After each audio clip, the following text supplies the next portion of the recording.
ऐसी होती हैं बेटियां। लड़कियों की एक विद्यालय में आई नई अध्यापिका बहुत खूबसूरत थी। बस उम्र थोड़ी अधिक हो रही थी, पर उसने अभी तक शादी नहीं की थी। सभी छात्राएं उसे देखकर तरह तरह के अनुमान लगाया करती थीं। एक दिन जब किसी कार्यक्रम के दौरान छात्राएं उसके इर्द गिर्द खड़ी थी, तो एक छात्रा ने उनसे बातों ही बातों में पूछ ही लिया कि मैडम, आपने अभी तक शादी क्यों नहीं की। मैडम ने कहा, पहले एक कहानी सुनाती हूँ।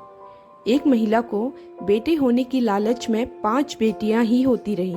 जब 6वीं बार वो गर्भवती हुई तो पति ने उसको धमकी दी, अगर इस बार भी बेटी हुई तो उस बेटी को बाहर किसी सड़क या चौक पर छोड़ आऊंगा। महिला अकेले में रोती हुई ईश्वर से प्रार्थना करने लगी, क्योंकि वह उसके बस की बात नहीं थी कि अपनी इच्छा अनुसार बेटा पैदा कर देती। इस बार भी बेटी ही पैदा हुई। पति ने बेटी को उठाया और रात के अंधेरे में शहर के बीचों बीच चौक में रखाया। माँ पूरी रात रो रो कर उस नन्ही सी जान के लिए दुआ करती रही। दूसरे दिन जब पिता चौक पर बेटी को देखने पहुंचा तो देखा कि बच्ची वहीं पड़ी है। उसे जीवित रखने के लिए बाप बेटी को वापस घर ले आया, लेकिन दूसरी रात फिर बेटी को चौक पर रखाया। रोज यही होता रहा। हर बार पिता उस नवजात बेटी को बाहर रख आता और जब कोई उसे लेकर नहीं जाता तो मजबूरन उसे वापस घर ले आता। यहाँ तक कि उसका पिता एक दिन थक गया और भगवान की इच्छा समझकर शांत हो गया। फिर एक वर्ष बाद जब माँ फिर से गर्भवती हुई तो उन्हें इस बार बेटा पैदा हुआ, लेकिन कुछ ही दिन बाद उनकी 6 बेटियों में से एक बेटी की मृत्यु हो गई। यहाँ तक कि माँ फिर से 5 बार गर्भवती हुई और हर बार उन्हें बेटे ही पैदा हुए, लेकिन हर बार उनकी बेटियों में से एक बेटी इस दुनिया से चली जाती। अध्यापिका की आंखों से आंसू गिरने लगे थे। उसने आंसू पोंछकर आगे कहना शुरू किया, अब सिर्फ एक ही बेटी जीवित बची थी, वह बेटी जिससे पिता जान छुड़ाना चाह रहा था।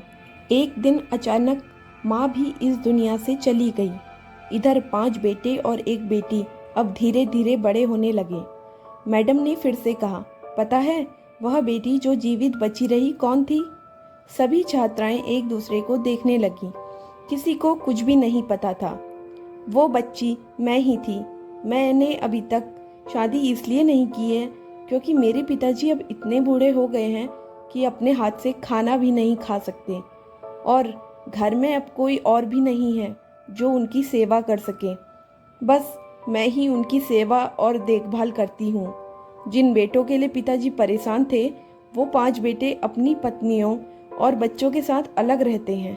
बस कभी कभार आकर पिता का हालचाल पूछ जाते हैं।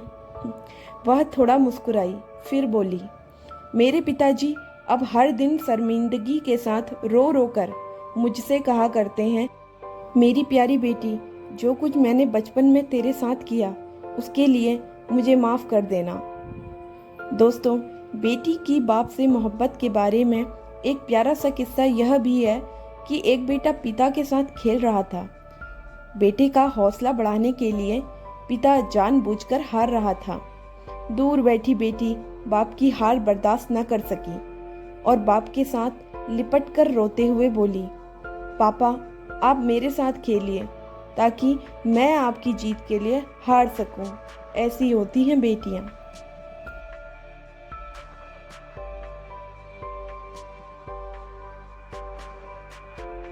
Thanks for watching.